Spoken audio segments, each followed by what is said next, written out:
Hello guys, അപ്പോൾ ഇന്നലെ Onam special വാട്ടയിനിടെയാണ്. രാവിലെ 9 മണിക്ക് ബ്രേക്ക്ഫാസ്റ്റിന് കുറച്ച് റവ മാവ് കഴിച്ചായിരുന്നു. അത് കഴിഞ്ഞ് ഉച്ചയ്ക്ക് ഒരു 12 മണിക്ക് ഒരു ബ്രഞ്ചായിട്ട് കുറച്ച് കട്ട് ചെയ്ത് വെച്ച പേരക്കയും കൂടി കഴിച്ചായിരുന്നു. നല്ല ചുമന്ന പേരക്കയാണ്. കട്ട് ചെയ്ത് കഴിഞ്ഞപ്പോഴാണ് മനസ്സിലായത് നല്ല ചുമന്നതാണ്. ഉച്ചയ്ക്ക് 2 മണിക്ക് ഓണം സ്പെഷ്യൽ സദ്യയാണ്. വാഴയിലയിൽ ചോറുണ്ട്, സാമ്പാറുണ്ട്, പൈനാപ്പിൾ പച്ചടിയുണ്ട്, തോരൻ, കൂട്ടുകറി, പിന്നെ അവിയൽ, പപ്പടം, പഴം, പിന്നെ പായസം, അടപ്പായസമാണ്. കുറേ കറികളുണ്ട്. പിന്നെ അതുകൂടാതെ 2 ടൈപ്പ് അച്ചാറുണ്ട്, മോരുകറിയുണ്ട്, പിന്നെ രസമുണ്ട്. ഈ എല്ലാ കറികളും കൂടി കൂട്ടി കഴിക്കാൻ പ്രത്യേക ടേസ്റ്റ് തന്നെയാണ്. പ്രത്യേകിച്ച് ഞാൻ ഇങ്ങനത്തെ ഓണം, വിഷു അങ്ങനത്തെ ഫംഗ്ഷനൊക്കെ വെയിറ്റ് ചെയ്യുന്നത് ഇങ്ങനെ സദ്യ കഴിക്കാൻ വേണ്ടിയാണ്. എവറി ടൈം ഫേവററ്റ് ആണ്.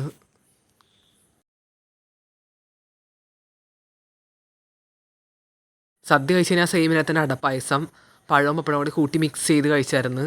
നല്ല ടേസ്റ്റാണ്.